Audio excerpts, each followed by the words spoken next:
नमस्कार, मैं हूं अनुसया साहू। विश्व साहित्य सेवा संस्थान सिंगापुर की ओर से आप सभी का स्वागत करती हूं। आज के हमारे मेहमान हैं दुबई से श्री नितिन उपाध्याय जी। ये एक बहुआयामी व्यक्तित्व हैं जो साहित्य, संस्कृति और व्यावसायिक जगत में अपनी विशिष्ट पहचान रखते हैं। मूल रूप से भारत से संबंध रखने वाले नितिन जी ने प्रवासी जीवन के बावजूद हिंदी भाषा और भारतीय संस्कृति के संरक्षण एवं प्रसार में उल्लेखनीय योगदान दिया है। वे एक सशक्त लेखक, कवि और विचारक के रूप में प्रवासी हिंदी साहित्य को नई दिशा दे रहे हैं। उनके लेखन में प्रवासी अनुभवों की गहराई, सामाजिक सरोकार की संवेदनशीलता और मानवीय मूल्यों की अभिव्यक्ति स्पष्ट रूप से दिखाई देती है। इसके साथ ही वे व्यावसायिक क्षेत्र में भी अपनी दक्षता और नेतृत्व क्षमता से सफलतापूर्वक कार्य कर रहे हैं। सामाजिक कार्यों में सक्रिय भागीदारी और साहित्यिक आयोजनाओं में नियमित उपस्थिति उन्हें प्रवासी समाज में एक प्रेरणा स्रोत के रूप में स्थापित करती है। तो चलिए आइए मिलते हैं श्री नितिन उपाध्याय जी से। नमस्ते। अवसर जी, कैसे हैं आप? मैं बिल्कुल बढ़िया हूँ, आप कैसे हैं? मैं ठीक हूँ। जी। तो आ, मैं आपका हृदय से आभारी हूँ।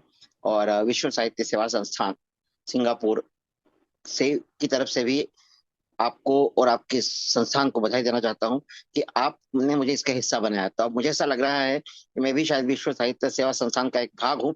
और मैं आपका ही एक हमसफर हूँ या आपका दोस्त हूँ। आपके साथ काम करने वाला साहित्य का विश्व साहित्य सेवा संस्थान का एक सहकर्मी हूँ आपका। तो आपने इतने सहजता से मुझे बुलाया। और जो आपने जो मेरा परिचय दिया वो थोड़ा बहुत ज्यादा लग रहा है, ऐसा मुझे लग रहा है। तो नितिन जी, मुझे आपकी थोड़ी सी जर्नी के बारे में बताइए कि आप भारत से दुबई कैसे पहुंचे और आपकी साहित्यिक यात्रा किस प्रकार शुरू हुई। वैसे ये बहुत ही एक कह सकते हैं हम लंबी प्रोसेस है। मेरा जन्म शॉर्ट में बताऊंगा, मैं इसको संक्षिप्त में बताता रह जाऊंगा कि मैं इंदौर में पैदा हुआ। मैं मराठी भाषी हूँ। तो पर इंदौर, अगर आप जानते हैं, मध्य प्रदेश का दिल है। कमर्शियल राजधानी है, व्यावसायिक राजधानी भी है, और काफी सांस्कृतिक रूप में और काफी आगे है। और पिछले 8 वर्षों से स्वच्छता में भी नंबर 1 है, खान पान में भी बहुत ही आगे है। हम्म। बहुत अच्छा शहर है हमारा। तो हर एक को अपना शहर अच्छा लगता है। तो यहाँ साहित्यिक गतिविधियां भी काफी होती हैं। यहाँ पर समाचार पत्र भी अच्छे निकलते थे, नई दुनिया उस जमाने में। तो वहाँ मेरा जन्म हुआ। मैं हिंदी भाषा में मेरी पढ़ाई हुई। फिर मैं रायपुर गया, कुछ साल वहाँ पढ़ा। फिर उज्जैन में आके मेरी अपनी शिक्षा दीक्षा हुई, मैंने वहां से इंजीनियरिंग की। फिर मैं किर्लोस्कर संस्थान में 16 साल कार्य करता रहा। उसके बाद मुंबई गया, टाटा प्रेस में। वहाँ 4 वर्ष काम किया। फिर उसके बाद शिक्षा के क्षेत्र में आया और गाजियाबाद आया। गाजियाबाद में 12 वर्ष काम किया, पीएचडी की मैकेनिकल इंजीनियरिंग में। उसके बाद 2014 में मुझे एक अवसर प्राप्त हुआ कि मैं यूएई में, दुबई में एक विश्वविद्यालय में जाकर कार्य कर सकूं। तो मैं 2014 में यूएई पहुंचा। तो 2014 से 2000 आज 25 हो गया। विगत 11 वर्षों से मैं अभी दुबई में हूँ क्या और बात, वहाँ पढ़ा रहा हूँ। बहुत खूबसूरत। तो आप वर्तमान में दुबई में कार्यरत हैं, तो विदेश में रहकर हिंदी साहित्य से जुड़ाव कैसे बना रहा आपका? देखिए, मुझे ऐसा लगता है कि हाँ, मैं जिस उम्र में गया, मतलब मैं करीबन 50 की उम्र में गया, तब तक मैं एक मतलब मेरा एक जो बेस बनना था वो बन चुका था। जी। और दूसरा, उसके बाद जो जैसे मैंने कहा, मैं उस दौर का हूँ जब टीवी मोबाइल ये नहीं थे। तो जी। उस दौरान पढ़ने या उसके अलावा कुछ दूसरा होता नहीं था कुछ हमारे पास में। कोई तो और एक मनोरंजन के लिए या तो रेडियो हो या फिर नाटक देखने जाए या फिर इस टाइप की ही गतिविधियां होती थी, या फिल्में भी देखते थे। तो ये गतिविधियां होती थी, तो उसलिए पढ़ने का हमें बहुत समय मिलता था। तो हिंदी साहित्य से मेरा बचपन से जुड़ाव रहा है। तो वही पल्लवित हुआ है जाकर दुबई में। और फिर वहां वैसा माहौल भी मिला। और एक बात मैं कहूंगा कि जब आप गंगा के किनारे रहते हैं तो आपको पानी की उतनी कीमत महसूस नहीं होती है। और जब गंगा से दूर जाते हैं, अगर आप रेगिस्तान चले जाएं, तो दुबई भी रेगिस्तान ही है। तब जी। हम वहां जब जाते हैं तो अपने देश के बारे में, अपनी संस्कृति के बारे में, अपने रीति रिवाजों के बारे में हमें एक उसकी कमी बहुत खलती है। अब मैं अभी मैं भारत में हूँ, तो मैं हर जगह देखता हूँ कहीं ढोल नगाड़े, गणेश जी की यात्रा निकल रही है, कांवड़ी यात्रा निकल रही है। तो हमें उसका महत्व उतना समझ में आता नहीं है। पर जब आप दूर रहते हैं, आप इन चीजों को बहुत ज्यादा ही आप इनको मिस करते हैं, और आपको लगता है कि हम इनसे बहुत दूर हो गए। तो आप उनसे और जुड़ने का प्रयास करते हैं। तो इसीलिए हिंदी साहित्य से और जुड़ने का प्रयास किया। क्या बात है, क्या बात है, बहुत खूबसूरत। तो आपके लेखन का प्रेरणा स्रोत क्या रहा है? क्या कोई विशेष घटना या व्यक्ति जिसने आपको साहित्य की ओर प्रेरित किया हो? ऐसा तो मुझे याद नहीं आता बचपन से ही मतलब मैंने जैसे कहा उस दौरान किताबें पढ़ने का एक होता था। उस जमाने में रामायण महाभारत या पंचतंत्र, जातक कथाएं, ये सब नीति अरेबियन नाइट्स, इस प्रकार की कथाएं होती थी जो हमें हमारे माता पिता पढ़कर सुनाते थे, नाना नानी सुनाते थे। तो जब हम कहानी पढ़ते थे तो नाना नानी पढ़ाएंगे सुनाएंगे, तब तक इतना पेशेंस नहीं आता था कि हम उनका वेट करें। तो हम कहते थे हम खुद किताब लेंगे, हम खुद पढ़ेंगे। तो मुझे याद है मैं जब 6-7 साल का था, जब पढ़ना शुरू किया, तब से ही मेरे को पढ़ने का बहुत ही शौक रहा है। मेरी माँ तो कहती थी इसे अगर सफेद कागज पे काले शब्द भी दे दो तो ये भी पढ़ने लगेगा वो। तो समाचार पत्र हो, जहां भी कुछ भी सब पढ़ने लायक होता था, लेख हो आलेख हो, कहानियां हो, कविताएं हो, तो बचपन से मैं पढ़ता था। तो उसके बाद फिर धीरे धीरे मतलब जैसे मैंने कहा, रामायण महाभारत की कथाओं से मैंने शुरुआत की, फिर पंचतंत्र, फिर संतों की कहानियां, एकनाथ महाराज, तुकाराम महाराज, तो इनकी जीवन के बारे में पढ़ना किया। फिर साने गुरु जी का श्याम जी आई, मराठी का भी पढ़ा, फिर हिंदी में पढ़ा। तो ये जब पढ़ते गया तो फिर मतलब मुझे पढ़ने से ज्यादा लगाव रहा। किसने लिखा है उस पर इतना जोर नहीं रहा। फिर धीरे धीरे मैं उस लेखक के बारे में जानता गया। अगर गोर्की ने अच्छा लिखा है, मैक्सिम गोर्की का, तो वो अच्छा लगा। या अगाथा क्रिस्टी का कोई नॉवेल अच्छा लगा तो वो अच्छा लगा।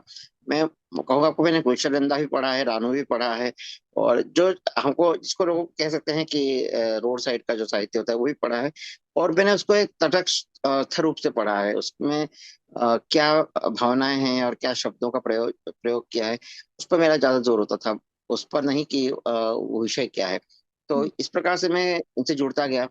और माँ तो शुरुआत में थी ही मुझे, मतलब कहानियां बताने के लिए। फिर विद्यालय में शिक्षक भी ऐसे मिले, पर किसी व्यक्तिगत मतलब माँ के अलावा किसी का नाम मैं नहीं ले सकता इस वक्त अभी, कि जिसने मुझे पढ़ने के लिए प्रेरित किया। जी, क्या बात है। तो क्या आपकी माताजी को भी पढ़ने का शौक था? जी जी, मेरी माता को पढ़ने का बहुत शौक था। वो किताबें पढ़ती थी उस जमाने में, गृह लक्ष्मी जो आती थी, या साहित्य मनोरमा, या फिर हम कहें कि धर्मयुग, साप्ताहिक हिंदुस्तान, दिनमान। तो हिंदी ये जो भाषा पढ़ती जवान, थी या मराठी भाषा पढ़ती थी? मैं हिंदी, मैंने कहा ना मैं इंदौर में था, तो अच्छा। हमें हिंदी की किताबें मिलती थी। और मराठी की अगर हम बात करें तो दिवाली अंक निकलते हैं, अगर आप जानते हैं। हुँ, तो मराठी साहित्य में दिवाली अंक जो निकलते हैं उनका बहुत बड़ा महत्व है। हुँ, करीबन अब मुझे लगता है 400-500 निकलते होंगे दिवाली अंक। और हुँ, उनमें उत्तम से उत्तम कहानियां होती थी। हुँ, और क्योंकि शिवाजी की कहानी अगर आप सुने, तो आपको लगता था हम छावा, अब छावा आज प्रसिद्ध हुई है, पर छावा उपन्यास मैंने तब पढ़ा है जब आज से 30 साल पहले पढ़ा होगा, 40 साल पहले पढ़ा होगा। छावा, श्रीमंत योगी, तो ये जब विश्वास पाटिल जी की कहानियां, या शिवाजी सावंत की कहानियां, रणजीत देसाई की कहानियां, तो हुँ, जब ये उपन्यास पढ़ता था, मेरा शौक ऐसा था कि मैं एक उपन्यास एक दिन में भी खत्म कर लेता था। हुँ, तो हुँ। मतलब, तो वो एक लगन थी मुझे पढ़ने की। तो वो उसमें मैं खाना पीना भी भूल जाता था। क्या तो बात! ये मराठी हो या हिंदी हो, मैंने दोनों पढ़ा है। अंग्रेजी थोड़ा कम पढ़ा है, पर अनुवादित काफी पढ़ा है। मतलब बांग्ला की बात करें हम, या ओरिया की बात करें, या कन्नड़ की बात करें, तो जो भी साहित्य मुझे हिंदी में मिला हुँ, अनुवादित, उसको मैंने पढ़ा है। विमल मित्र हैं, शरद चंद्र चट्टोपाध्याय जी हैं, उनका बहुत बहुत असर है। आशापूर्णा देवी, महाश्वेता देवी, या फिर साउथ की बहुत से लेखक हैं, अभी नाम मैं भूल रहा हूँ। या फिर शिवानी का मेरे पर बहुत असर रहा है। हुँ, तो बहुत पढ़ा है मैंने इन लोगों को। और फिर मैंने जैसे कहा, अगाथा क्रिस्टी भी पढ़ा है, मैक्सिम गोर्की भी पढ़ा है, हुँ, चेखव भी पढ़ा है, तो शेक्सपियर को भी पढ़ा है हिंदी में। हुँ, बाद में अंग्रेजी में पढ़ने का प्रयास किया हुँ, थोड़ा बड़ा होने के बाद। हुँ। क्या बात है। तो आप इतना पढ़े हैं, मतलब आपने काफ़ी कवियों कहानियाँ पढ़ी हैं और कहानियों से लगाव रहा है। तो क्या कहानियाँ लिखने की शुरुआत भी आपने तभी से कर दी थी जब आप पढ़ते नहीं थे? नहीं, तब कहानियां तब नहीं लिखी थी। तब होता यह था कि फिल्मी गाने सुनने का मुझे बहुत शौक है।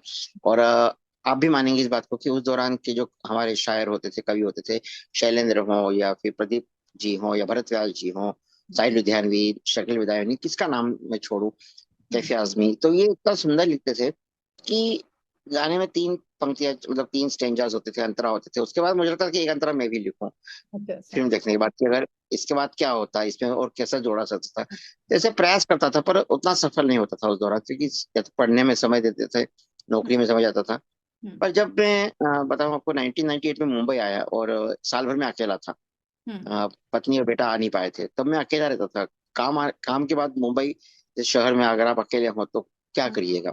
जी जी तो बिल्कुल। फिर मन की भावनाओं को उतारने का प्रयास करता था मतलब कागज पर। और फिर टाटा प्रेस के जो मेरे जूनियर थे, सुशील अग्रवाल हो गए, या हम्म, फिर विनय शुक्ला हो गए, या आलोक चित्राची हो गए, ऐसे मेरे जो या बहुत यंग थे। मैं तो 35-40 का था, और ये 20-20 साल के बच्चे थे, उनको मैं पकड़ पकड़ के सुनाया करता था, और वो भी तारीफ करते थे। हम्म। तो इन लोगों की झूठी तारीफ उस जमाने में, मुझे लगता है शायद, जो मुझे धकेलती रही। ऐसा क्यों लगता है आपको कि झूठी तारीफ थी उनकी? हाँ, मतलब ऐसा मुझे लगता है कि अब मैं पढ़ता हूँ उन कविताओं को, तो हंसी आती है कि उसमें कुछ मतलब मतलब भावनाएं थी, भावनाओं तो आज भी है। तो परिपक्व नहीं मानता हूँ कवि, रहे होंगे अपने आप, मतलब आपको नहीं, लगता है? परिपक्व थी, पर जो कविताओं के मापदंड होते हैं, मात्राओं के, दोहे, अगर हम बात करें दोहे की, या फिर तो कविता है, मात्रा है, अगर उसको, तो मैं उसमें नहीं लिखता था, मीटर में नहीं लिखता था उस जमाने में। आज भी कहीं ना कहीं चुकता हूँ, पर मुझे लगता है अब काफी ठीक आया हूँ। पर उस जमाने में तो मतलब कोई एक लाइन बड़ी हो गई, एक पंक्ति छोटी हो गई, तो वो मात्राओं की गिनती मुझे इतनी समझ में आती नहीं थी। और शायद मराठी हूँ, एक हो सकता है कि छोटी मात्रा बड़ी मात्रा में बहुत गलतियां करता था उस जमाने में, आज भी शायद कभी कभी करता हूँ। हम्म, तो तो इसलिए मुझे लगता है कि वो लोग मेरी, या तो छोटी, इसलिए कहता हूँ कि छोटी तारीफ आज भी खुद का पढ़ता हूँ तो हम्म, हंसी आती है। हम्म। पर भावनाएं अच्छी थी उस जमाने में भी, तो अच्छी थी ऐसी उस कोई उम्र के हिसाब से। ऐसी कोई कविता जो आपको याद हो अपनी पुरानी, जब आपने लिखी हो? कि मैं कहता हूँ, ये बहुत पुराने से पन्ने हैं ये, और आज से करीबन 98 में, सोच लीजिए 1998 में लिखे थे। मराठी में है ये, गणेश जी के ऊपर लिखा था। हम्म, नऊ लंबोदर देऊनी ढेकर, मोदकांचे संपवनी ताट, लोळूनी एक गणपती म्हणाले, माझ्या विना पुढे व्हा तुम्ही आठ। तो ये बच्चों के लिए एक पुस्तक सी थी। उसमें 9 गणपति होते हैं, क्योंकि 10 दिन का गणपति विसर्जन होता है, तो 9, फिर 8, फिर 7, मतलब आखिर में एक गणपति बचते हैं, फिर उसका भी विसर्जन होता है। तो अंतिम में होता है ये कि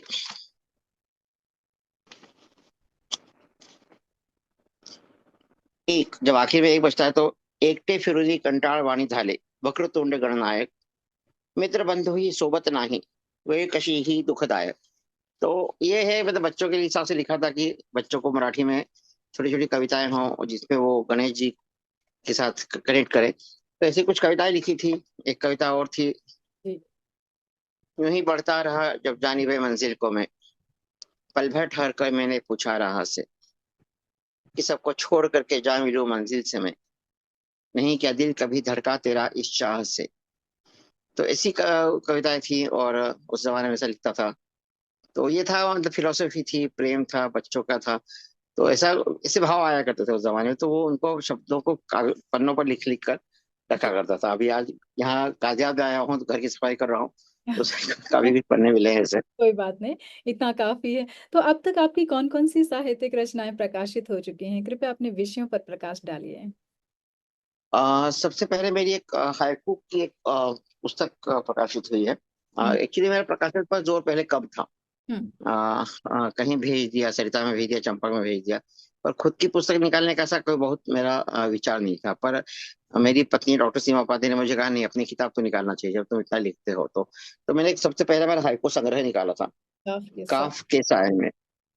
ये गाफ का क्या तो अर्थ होता गाफ, अगर हम कहें, क्योंकि मैं अभी दुबई में हूँ, तो है? गाफ यूएई का नेशनल ट्री है, राष्ट्रीय पेड़ है ये।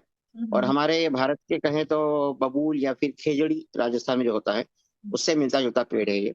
और ये रेगिस्तान में ही होता है, और रेगिस्तान में इसका वनस्पति भी है, उनके ऊँटों को खाने के लिए भी होता है, इसकी दवाइयाँ भी होती हैं। मतलब ये बहु, हम जानते हैं, पर्यावरण हमें सब देता है, और जहाँ रहते हैं उस हिसाब से देता है। तो ये गाफ, और गाफ के साय में, मतलब गाफ के साय में बैठ के मैंने जो हाइकू लिखे वो इसमें है, करीबन 500 के ऊपर है। क्या बात अ, है कि हम अ, कुछ हाइकू आपके मुख से सुनना चाहेंगे इस किताब जी में।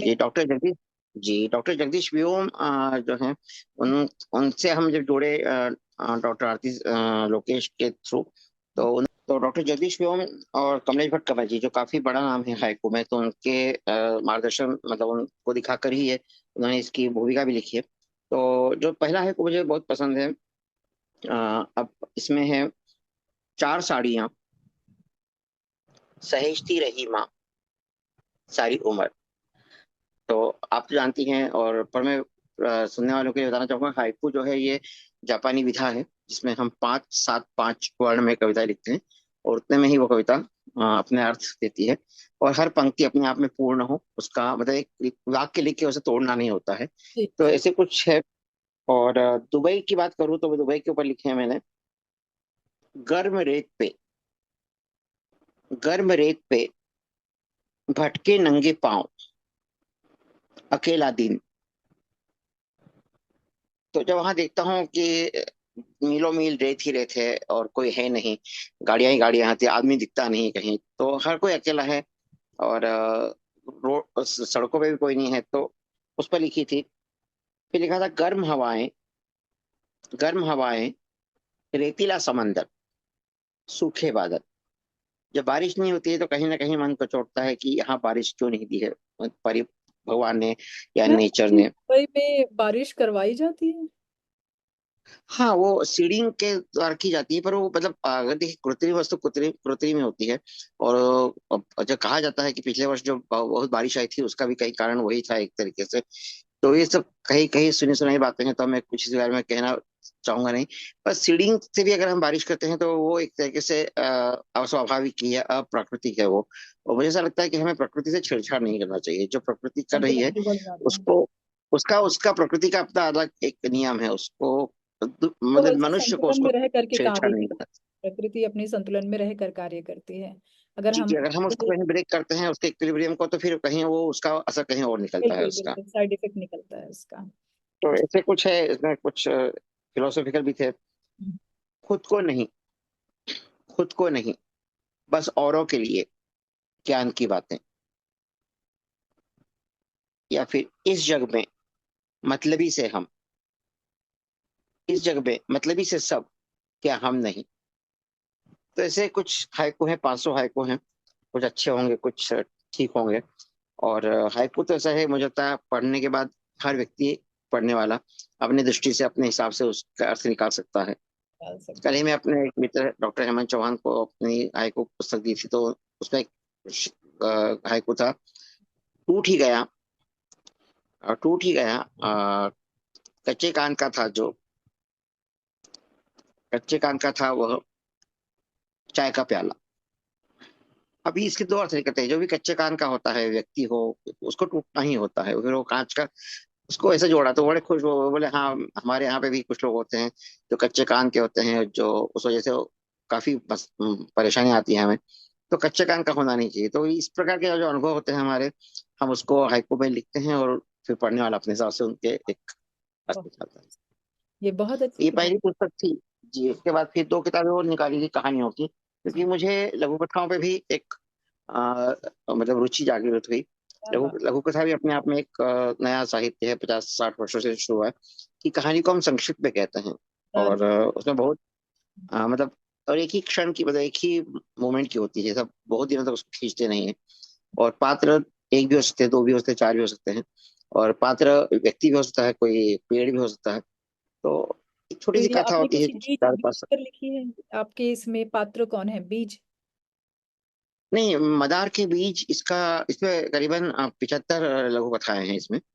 और मदार के बीज का, मदार मतलब आंकड़े का पेड़ होता है, जो शिव जी को चढ़ता है, जिसके फूल, उसकी कोई कीमत नहीं करता है, उसको कोई लगाता नहीं है, वो अपने आप उगता है। और जब वो, ये प्रकृति से मैं इंस्पायर होता हूँ यहाँ पे भी, कि प्रकृति ने उसको भी जीने का तरीका दिया रखा है, कि जब वो उसका फल बनते हैं तो वो अपने आप फूटते हैं, वो बुढ़ी के हम बाल जैसे उड़ते हैं वो, और जा जाके जहां भी वो गिरते हैं वहां वो पेड़ उगा लेते हैं। मतलब, क्योंकि आप गुलाब की कमल लगाएंगे, कमल को उगाएंगे, पर इसको कौन उगाएगा? तो नेचर ने, भगवान ने कहा कि नहीं, हम तेरी व्यवस्था कर देते हैं, तो खुद ही उगेगा। और मदार के भी, तो ये लघु कथा ऐसी ही है, भाव है ये, कहीं भी उड़ते हैं, कहीं से भी निकलते हैं, और एक किसी लघु के कथा कवि के आप रूप में। हमें बताना चाहें इसकी पुस्तक से? जी, तो ये एक लघु कथा है, चूड़ियाँ। जी जी और आप भी इससे मुझे लगता है जल्दी कनेक्ट होंगी, जी। क्योंकि महिलाओं को ये बातें मुझे लगता है ज्यादा जल्दी समझ में आएंगी। इसका प्रेरणा मुझे मिली थी जब मैं पिछले वर्ष तुळजापुर में माता भवानी के मंदिर गया था। वहां मैंने बाहर चूड़ियां बेचनी की हुई औरतों को देखा था, जो सुहाग की चूड़ियां बेचती हैं। ये दिमाग में आया मेरे को, अगर इन सुहाग की चूड़ी, मैं आप कहानी पढ़ रहा हूँ उसका समझ आ जाएंगे। नहीं नहीं, आप बता भी सकते हैं, और पढ़ना चाहें तो पढ़ भी दीजिए। बाद में पढ़ता हूँ मैं। चूड़िया, रुक्मी, आज तो चलेगी ना? गंगी ने खोली का पर्दा हटाकर पूछा। रात भर की जागी आंखों को उठाकर रुक्मी ने गंगी की तरफ देखा और धीरे से सर हिला दिया। गोविंद को गए अभी 3 दिन भी नहीं हुए थे। दिहाड़ी के काम से देर रात घर आते समय उसकी साइकिल पर क्यों एक बेकाबू ट्रक को प्यारा गया था, भगवान ही जाने। अभी तक तो उसकी चिता भी ठंडी नहीं हुई होगी, पर घर का चूल्हा अधिक देर तक ठंडा नहीं रह सकता था। अभी तक तो आसपास की खोलियों से उसके लिए खाना आ रहा था, पर 2 दिन से ज्यादा अपने पड़ोसी को खाना खिलाने की इच्छा तो महलों में रहने वालों को भी नहीं होती। ऊपर से उसकी बस्ती में तो किसी की हैसियत भी नहीं थी। उसकी छोटी सी खोली में तीनों लोगों की दरिद्रता बेफिक्री से पैर पसारकर लेटी हुई थी, और बची हुई जगह में दोनों बच्चे सो रहे थे। गोविंद के रहते उसे कभी भी अपनी गरीबी पर रोना नहीं आया था। उसे लगता था कि वह गोविंद के दिल और घर की महारानी है। अपनी असहाय अवस्था आज उसे पहली बार इतनी तीक्ष्णता से चौंकने लगी थी। वह उठी, मुंह पर पानी के छींटे मारे, पल्लू से मुंह पोंछते हुए दरवाजे से लटके हुए शीशे के टुकड़े में देखकर अपने बाल ठीक किए और आदतन सिंदूर की डिबिया उठा ली। फिर जैसे मानो बिजली के नंगे तार को छू लिया हो, उसी तेजी से उसे वहीं छोड़कर वो अपनी टोकरी की तरफ मुड़ी। टोकरी के आसपास उसकी रानी कलर की चूड़ियों के टुकड़े पड़े थे, जो परसों इसी गंगी ने फोड़ी थी। गोविंद कितने चाव से 10 दिन पहले ही लाया था। अरे जल्दी चल, औरतें सुबह सुबह नहा धोकर आने लगी होंगी। महाद्वार के पास जगह नहीं मिली तो धंधा क्या खाक होगा। गंगी बाहर से बड़बड़ाई। टोकरी उठाकर बाहर आई तो उसे देखकर गंगी बोल पड़ी, अरे तेरे सूने माथे को देखकर कौन सुहागन देवी माँ के लिए सुहाग की चीजें तुझसे खरीदेगी।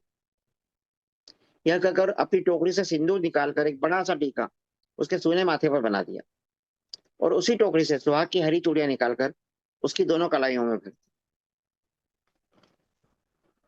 क्या तो बात है। ये लघु कथा यहाँ समाप्त होती है। बेचने के लिए मतलब उन्होंने इस तरह से कार्य किया कि बिकनी जी चाहिए। तो जी तो वो गंगी जो है वो उसके पड़ोसन है।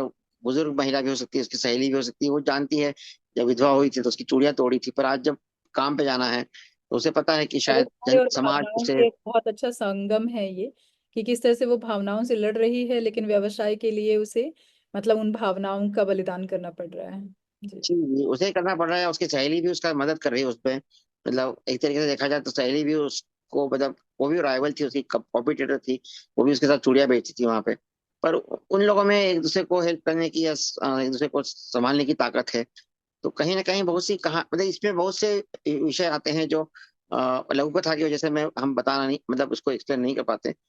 पर वही फिर आप जैसे आपने कुछ कुछ विषय आपके दिमाग में कुछ आए तो लघु कथा ऐसी होती है कि पाठक को हम एक पहाड़ की चोटी पर ले जाके खड़ा कर देते हैं। उधर क्या है फिर वो खुद सोचे। उधर एक अच्छा सुंदर सा गांव है, नदी है, झरना है, लाइट है या रेगिस्तान है, उसको सोचना है। ये तो ऐसी लघु कथाएं हैं ये। तो मदार के बीच इसकी श्रीमती कांता राय जी जो लघु कथा शोध संस्थान भोपाल के अध्यक्ष मतलब वो है निर्देशिका, उन्होंने इसकी भूमिका भी लिखी है और अपना आशीर्वाद भी दिया है इसको। तो लघु कथाएं पढ़ना भी अच्छी लगती है और लिखना भी अच्छी लगती है। जी जी। एक अच्छी बुक और निकली थी लास्ट ईयर ही हम्म, 2024 में। ये उलझी सुलझी कथाएं, ये थोड़ी बड़ी है, हम्म। उतनी छोटी नहीं है ये।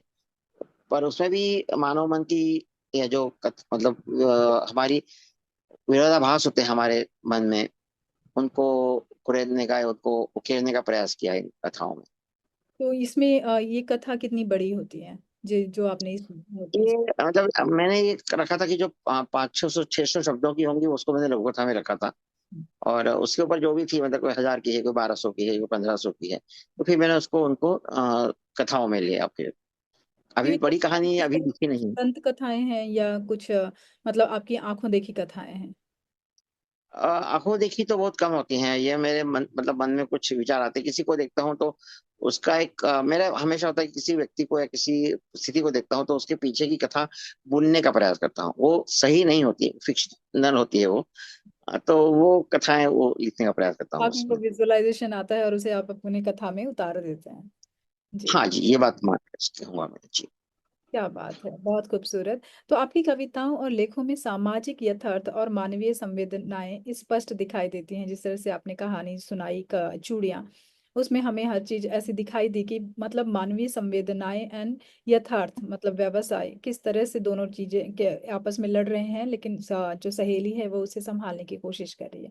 तो क्या ये जानबूझकर चुनी गई दिशा है, या बस मतलब हो जाता है जब आप लिखते हैं तब आपकी ये संवेदनाएं इस तरह से इमेजिनेशन में बदल जाती हैं? नहीं, जानबूझ के किया जाता है, क्योंकि मुझे लगता है कि आदमी को और पशुओं को दूर करने वाली चीज रहती है संवेदना। हम्म, अगर हमें संवेदना ना होगी तो हम पशु हो जाएंगे। बिल्कुल बिल्कुल। और अगर ये संवेदनाएं सकारात्मकता की ओर, या हम कह सकते हैं कि समाज को एक दिशा देने का कार्य न करे, तो फिर उसका अर्थ नहीं होता है। बिल्कुल वो सार्थक नहीं। साधारण सी, जी जी, साधारण सी सास बहू की कहानियां लिखूं, वो मुझे पसंद नहीं आता है। मुझे लगता है कि इस प्रकार की कहानी, मैं जब भी कहानी सुनाता हूँ कभी, तो मैं वहां महिला अगर हो तो पूछता हूँ कि आप क्या करेंगी अगर आपके सामने कोई विधवा आएगी, तो आप उससे सामान लेंगी क्या? आप पुरुषों को या समाज को दोष मत दीजिए। वहां और कोई नहीं है। आप जब मंदिर जा रही हैं, आप तो आपके सामने एक विधवा बैठी है और एक सुहागन का जोड़ा पहने, दो टोकरी में दो औरतें बैठी हैं, तो आप किससे लेना पसंद करेंगी? तो कहीं ना कहीं आप, मतलब जो खरीदने वाली महिला है, उसके दिमाग में कहीं ना कहीं समाज ने जो भरा हुआ है बीज, इतने दिनों से बोया हुआ है कि सुहाग है या सुहागन से ही लेना चाहिए हमें, तो कहीं ना कहीं वो भी कारक है। पर आप उसे तोड़ पाती है क्या? आप महिलाओं की क्यों नहीं तोड़ती? आपको वहां किसका साथ चाहिए? क्या आप चाहती हैं कोई पुरुष आपको मदद करे? क्या चाहती हैं कि आपको समाज आपको कोई सर्टिफिकेट दे कि नहीं नहीं, खरीद लो, कोई प्रॉब्लम नहीं है? आज भी मैं खुद भी शनिवार को तेल खरीदना जाता हूँ, तो मन में, लोहा खरीदना हो तो मन में, जो बचपन से हमारे दिमाग में चीजें भरी हुई हैं, हम उसको तोड़ने का साहस नहीं कर पाते। हम जब बात करते हैं साहित्य की, हम्म, तो जो दूसरी विधाएं हैं, नृत्य हुआ, गायन हुआ, वादन हुआ, उसमें कहीं ना कहीं मनोरंजन करना उसका मूल उद्देश्य हो सकता है। पर साहित्य का मूल उद्देश्य कभी भी मनोरंजन करना नहीं रहा है। यह हमेशा समाज को एक मार्ग दिखाने का ही कार्य करता है। तो समाज। और जी, सच्चा लेखक वही होता है जो कालजयी रचना है वही होती है। अगर मैं बार बार रामचरितमानस का भी उदाहरण लेता हूँ, उसमें कुछ पंक्तियों पर कुछ लोगों को एतराज हो सकता है, पर बहुत सी चीजें ऐसी हैं जो कहानियां हैं वो, कि आज भी हमारे मनों में बसी हुई हैं कि अगर हमें पिताजी का आज्ञा का पालन करना चाहिए, या भाता भाई से प्यार करना चाहिए, या बहुत सी चीजें ऐसी हैं जो मुझे लगता है कि सही है। उसमें अलग अलग लोगों के वाद विवाद हो सकते हैं, पर साहित्य का काम हमेशा ऐसा होता है कि जो लोगों को मार्ग दिखाए, रास्ता दिखाए, जी न कि सिर्फ मनोरंजन करे। मनोरंजन होता है तो उसका साइड इफेक्ट कहूंगा मैं, पर साहित्य वही होता है जो एक राह दिखाए। अब महाश्वेता देवी जी की कहानियां पढ़ें, आशा पूर्णा देवी जी की कहानियां पढ़ें, डोम डोम के ऊपर कहानियां जो उनकी लिखी हुई है, तो देखिए कितनी, मतलब आपको झकझोर देती हैं। आपको लगता है कि डोम की जिंदगी कैसे होती है। हम तो बड़े आसानी से अच्छे जीवन जी रहे हैं, पर वो लोग जो जीवन जी रहे हैं, या वो जो जला रहे हैं, वो क्या महसूस करते होंगे? डेफिनेटली हम वो नहीं हो सकते, और हम शायद होंगे भी नहीं। पर अगर हमें उनके बारे में अगर हम सोचेंगे, तो हम उनके बारे में जो एक मन में कड़वाहट होती है, या एक घृणा होती है, या गुस्सा होता है, कहीं ना कहीं वो पसीजेगा, और समाज में एक तरलता आएगी। ऐसा मुझे लगता है कि हम लोग कठोर नहीं रहेंगे। और जो तरल होता है, जो फ्लेक्सिबल होता है, मैकेनिकल इंजीनियरिंग की बात करूं, तो जो कड़क होता है या हार्ड होता है वो जल्दी टूटता है। और जो फ्लेक्सिबल होता है, तो एल्यूमिनियम जल्दी मुड़ता है, लोहा जल्दी टूट जाता है जरा सा भी प्रेशर आए तो समाज भी वैसे ही है, और साहित्य इसको तरल करने का कार्य करता है। जी, समझ है। जितना आप विचारों को खंगालेंगे, जितना आप विचारों पर जोर देकर सोचेंगे, तब आपको समझ में आएगा गहराई से कि सच क्या है, सही क्या है, और हमें किस मार्ग में जाना चाहिए। आपने बहुत अच्छी बात कही कि जैसे डोम है, या कभी कभी आप देखें कि घर जो बनाते हैं, हम कहते हैं कि पहले की प्रकृति में बताती हूँ आपको कि गांव में घर बनाया करते थे जो लोग, वो पूरा घर तैयार कर देते हैं और उसके बाद उनको उस घर में परमिशन नहीं मिलती आने की। राइट, हर एक बिल्कुल ईंट, सही। हाँ एक एक ईंट उन्होंने रखी है अपने हाथों से। बाद में हम कहते हैं कि नहीं तुम यहाँ पर मत आओ, मतलब नहीं छू सकते आप। राइट। तो ये बिल्कुल। दोहरी जो धारणा है इंसान की कि क्यों नहीं समझ पाते इंसान की, यह एक क्रिएटिविटी है और कला है। कला का सम्मान हमेशा रहा है और कला सबसे श्रेष्ठ रही है। उसमें कोई जी जाति पाति ये आता ही नहीं है। तो जी। इंसानों को ये चीज समझने में वक्त इतना क्यों लगा और लग रहा है, या जो अब तो काफी चीजें सुधर चुकी हैं, लेकिन जैसे कि आपने डोम के बारे में बताया कि ये उनका कार्य है। और ये जो है कि इंसान मर जाता है, ये कोई एक बात तो नहीं कि किसी एक के साथ घट रही हो। ये एक ऐसी सार्वजनिक घटना है जो कि सभी के साथ घटती है। तो बिल्कुल उससे रिलेटेड कोई अगर कार्य कर रहा है तो उसमें छोटा और बड़ा क्या है।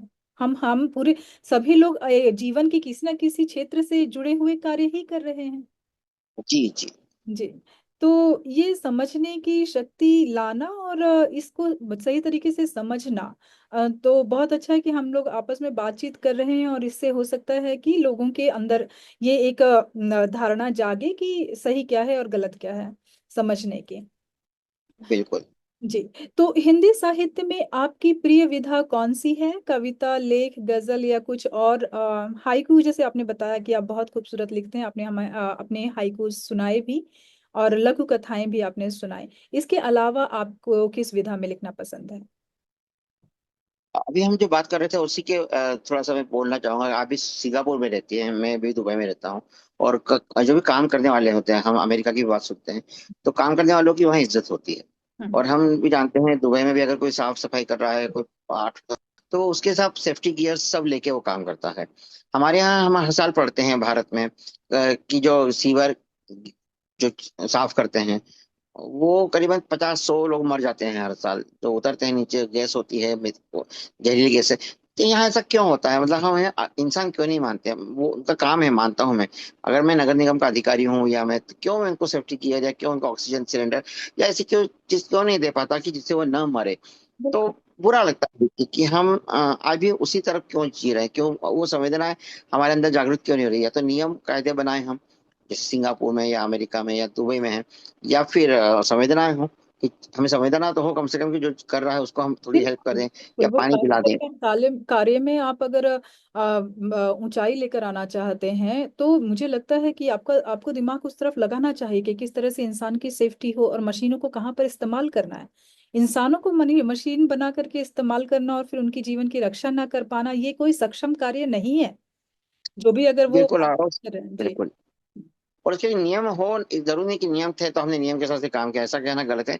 हम उसके आगे भी जा सकते हैं। अब मैंने, क्योंकि मैंने इंडस्ट्री में काम किया है, तो जरूरी नहीं कि अगर एक जूता देना है तो एक ही जूता दिया साल भर में। अगर लग रहा है जूता फट रहा है तो दो भी दिए जा सकते हैं, तीन भी दिए जा सकते हैं। बिल्कुल नियम आदमी के लिए होते हैं, आदमी नियम के लिए नहीं होता, ये मेरा हमेशा बिल्कुल से मानना रहा है। बिल्कुल सही तो बात। इसलिए कभी कभी झगड़े भी होते थे अपने सुपीरियर लोगों से। तो हम्म। खैर वो अलग बात है। अब आपका जो विषय दूसरा था, मैंने नाटक भी लिखे हैं, हम्म। नाटिकाएं भी लिखी हैं छोटी छोटी, और उपन्यास लिखने का प्रयास चल रहा है मेरा। लेख लिखे हैं, आलेख लिखे हैं। और विधा कौन सी पसंद है ये कहना मेरे लिए बड़ा बहुत ही एक मुश्किल कार्य है। मुझे ऐसा लगता है कि जब कोई विषय दिमाग में आता है तो वो अपने साथ अपनी विधा भी लेके आता है वो। तो अगर आपके दिमाग में कोई विचार आया तो वो कविता में बदलेगा या कथा बनेगी उसकी, या लघु कथा बनेगी, ये वो विषय खुद ही चुन के आता है। और जब मैं लिखने बैठता हूँ तो अपने आप ही वो अपना वो प्रसार हाँ प्रसार लेता है। मतलब जी, हाँ वो, मतलब अगर छोटी मेरी समाप्त पाया उसको मैं तो लघु कथा कर देता हूँ। पर मैं जबरन उसको, मतलब बड़ी विचार को मैं छोटी जबरन एक लिखता, इसलिए लघु कथा नहीं लिखता। बढ़ रही है तो बढ़ने देता हूँ। जहां मुझे लगता है कि हाँ अब मुझे इसको मतलब उसको द एंड करना चाहिए, समाप्त करना चाहिए, कंक्लूजन दे देना चाहिए, मैं हम्म। वहां रुक जाता हूँ। फिर मैं देखता हूँ कि ये कितने शब्दों की होगी कथा। तो फिर मैं उसको लघु कथा या उस शेर में रखता हूँ। जी। नाटक का भी ऐसा लगता है, कभी कभी ऐसा लगता है कि संवादों के द्वारा ही कुछ किया जाए, हम्म। क्योंकि कथा तो पढ़ने में अच्छी होती है, पर कभी उसका नाटक करना हो। क्योंकि मैं जब कॉलेज में होता था तो किसी भी नाटक करने के पहले ही होता था कि नाटक ऐसा हो जो खेला जा सके। हम्म। ये बहुत से प्रचलित नाटक होते हैं, उसमें कुछ कुछ चीजें ऐसी होती हैं जो शायद उन उम्र के बच्चों के लिए या उसके लिए ठीक नहीं होती थी। तो मैं उसको उनके उम्र के हिसाब से ऐसे कुछ नाटक लिख के देने का प्रयास करता था कॉलेज के जमाने में। फिर अभी लिखता हूँ तो मैं, कभी कभी मेरा ऐसा होता है कि अगर मेरे पास 10 पात्र हैं तो 10 पात्रों को लेकर मैं कैसे नाटक लिख सकता हूँ, 6 हैं तो 6 को लेकर कैसे लिख सकता हूँ। तो मैं मैकेनिकल इंजीनियर हूँ, तो मैंने कहा ना, पहले बाउंड्रीज फिक्स कर लेता हूँ, उसके बाद फिर मैं अपना क्या बात। डिजाइन करना चालू करता हूँ। तो तो एक, नितिन, मैं एक सवाल अभी जस्ट मुझे कौंधा है, तो मैं आपसे पूछना चाहूंगी कि जब आप नाटक बनाते हैं या लिखते हैं तो क्या उसकी प्रस्तुति भी कहीं करवाते हैं? जी हमने की है। हमारे महाराष्ट्र मंडल करके है दुबई में। हम्म। तो जैसे पहला नाटक जो मैंने किया था 2004 में, कृष्णा इंजीनियरिंग कॉलेज में मेरे विद्यार्थियों ने किया था। हम्म। रक्तदान करके था वो। हम्म, फ्रेशर्स पार्टी हो रही थी, उनको नाटक चाहिए था। तो उस वक्त तो ऐसे ऐसे नाटक उठा के ला रहे थे जो कॉलेज में करने लायक नहीं थे। मतलब उसमें कुछ ऑब्जेक्शनेबल चीजें भी थी, धर्म से रिलेटेड थी, और यंग बच्चे होते हैं, उन्हें उतना अनुभव नहीं होता है कि अ, राम और सीता के साथ क्या करना चाहिए। तो अन्य आप जानती हैं आज के जमाने में, वो किसी भी जमाने में किसी भी धार्मिक मतलब जो कैरेक्टर्स होते हैं उनके साथ, पात्रों के साथ छेड़छाड़ नहीं करना चाहिए, ऐसा मेरा मानना है। ठीक। तो फिर वो विषय ना लिए जाए या ऐसे विषय ना लिए जाए, तो उस पर मैं उनको कहा मैं खुद ही लिख के देता हूँ तुमको नाटक। तो फिर उनको रक्तदान लिख के दिया था, उन्होंने किया था, काफी अच्छा था। फिर 2 साल पहले, 3 साल पहले महाराष्ट्र मंडल में एक नाटक हुआ। तो वहां पे उन्होंने कहा कि आप भी नाटक कर सकते हैं। तो मैंने कहा लिख के देता हूँ, फिर लिख के तो दे दिया, पर कोई ज्यादा लोग आए नहीं साथ में। फिर हमने खुद ने किया उस नाटक को वहां पे। लोगों ने पसंद किया। पुरस्कार नहीं मिले, पर हम्म, पुरस्कार बहुत बात की बात आती है, समझ लगता है। एक जो आत्मीय संतुष्टि मिलती है, संतुष्टि एक होती है, वो बहुत मूल्यवान वो होती अनुभूति जो होती है, वो एक अलग होती है। फिर मैंने कुछ नाटकों में भी भाग लिया, और अभी विश्व एनएसडी का एक कार्यक्रम हुआ था दुबई में, तो उसमें भी हमने अपना नाटक भेजा था है। हम्म, भरत मुनि के ऊपर। हम्म, तो सब प्रयास मतलब मुझे लगता है लिखने के बाद मैं उसमें भाग ले सका तो अच्छी बात है। हम्म। किसी भी रूप में मैं, क्योंकि अभिनेता नहीं हूँ मैं। जी जी जी, तो अगर बिल्कुल मुझे कोने में भी खड़ा कर दिया, या कोई रामू काका भी बना दिया, या कोई छोटा मोटा कार्य भी दे दिया, तो वो करने का प्रयास करता है। बिल्कुल। अदरवाइज नाटक करना मेरा काम नहीं है, डायरेक्शन मेरा काम नहीं है। तो भरत मुनि लिखना वाला चाहता जो आपने एनएसडी की तरफ से किया, तो उसमें जो पात्र थे वो आपने कहाँ से इकट्ठे किए? मतलब दुबई में आपका है समूह है, या मराठी मंडल से आपने लिए होंगे? मराठी मंडल के भी लोग थे। मैं मणिपाल में था, तो वहाँ के 2 विद्यार्थियों को चुना। बहुत मुश्किल आई, क्योंकि समय था नहीं तो। और वो कहाँ करें हम, क्योंकि इतना 5 मिनट का नाटक था वो। तो हमने उसको फिर मणिपाल के सामने ही एक बगीचा था, वहां बैठ के किया। हम्म, तो मेरी पत्नी को भी मैंने खींचा उसमें, एक हम्म, ऋषि तुम बन जाओ। जी जी। भरत मुनि के लिए हम इनको देख रहे थे, वो अवेलेबल नहीं थे, फिर भरत मुनि भी मैं बन गया। क्या तो इस बात। प्रकार से करके हम, मेरा उद्देश्य हमेशा होता है कि हम करें, जी जी मतलब जी। अब उसकी तो क्वालिटी एनएसडी की। अभी आना चाह रही है दुबई में? जी जी जी। जी। हम प्रयास तो कर रहे हैं, कोशिश कर रहे हैं उनका। सिंगापुर में भी उन्होंने भेजे थे, सेम यही भरत मुनि वाला ही का नाटक जो है हम लोगों ने जी किया था। और जी, मैंने देखा था मैंने। जी बच्चों से करवा कर भेजा था। जी, तो वो बड़ा अच्छा था। अच्छी अपॉर्चुनिटी है बच्चों के लिए अगर एनएसडी आगे आता है और ये इस तरह का कार्य करता है। तो आपके लेखन में भारतीय संस्कृति और प्रवासी जीवन का मिश्रण बहुत सुंदर ढंग से दिखाई देता है, तो इसे आप कैसे साधते हैं? अच्छा, आपको क्या लगता है प्रवासी भारतीय भारतीय इसमें क्या अंतर है? और देखिए, अगर प्रवासी भारतीय बचपन से वहीं पैदा हुआ है और उसका कनेक्शन नहीं रहा यहाँ से, तो फिर मैं उसको भी भारतीय नहीं कहना चाहूंगा। जिसका कुछ भी कनेक्शन है, मतलब मैं जो कि दुबई का हूँ, गल्फ कंट्री का हूँ, तो अधिकतर लोगों को मैं देखता हूँ वो भारत से जुड़े हुए हैं। और अपने अपने उनके समूह हैं, वहाँ समुदाय में जाते हैं, और त्योहार मनाते हैं, उनके बच्चों को भी वो चीजें पता चलती है। तो जो इधर के देश है, मुझे लगता है जो भारत के पास में जो देश है, अगर सिंगापुर की भी बात करो या आशीष इंडोनेशिया की करते हैं। बात करो, हाँ हाँ हाँ। तो वो अभी भी एशियन कंट्रीज जो है वो थोड़ी कनेक्टेड तो है। अमेरिका में भी ऐसे कई लोग हैं, मराठी समूह जिनको जानता हूँ, जो मतलब जो यहाँ पैदा होकर वहां गए, तो वो काफी अभी भी भारतीयता का उनके अंदर काफी अंश है। हम्म, पर अगर वो पैदा वहां हुए हैं, पढ़ाई वहां हुई है, तो बहुत से बच्चों में वो एक नहीं रहता, ऐसा मुझे लगने लगा धीरे धीरे। तो प्रवासी भारतीय होने के बाद मैंने कहा कि अपनी जड़ों की तरफ एक जुड़ाव होता है, खिंचाव होता है। अभी झुकाव। मैंने उसके ऊपर एक कहानी भी लिखी और एक नाटक भी लिखा है कि अगर आपकी जड़ें ना हो, तो आप कभी कभी अपने आप को ऐसा लगता है आपको कि आप पानी में तैर रहे हो, जिसकी कोई कोई जड़ ही नहीं है आपकी। तो ऐसे में आप डिप्रेशन का शिकार शिकार भी हो सकते हो, तनाव भी हो सकता है। जब आप देखते हो किसी और को, ग्रीक माइथोलॉजी को देखते हो, उनको देखते हो, और आपको पता चले कि आपकी कुछ थी ही नहीं, जो कि आपकी है। तो आज की कई पीढ़ी के नए एक कहानी लिखी है मैंने, उसका नाटक भी लिखा था मैंने।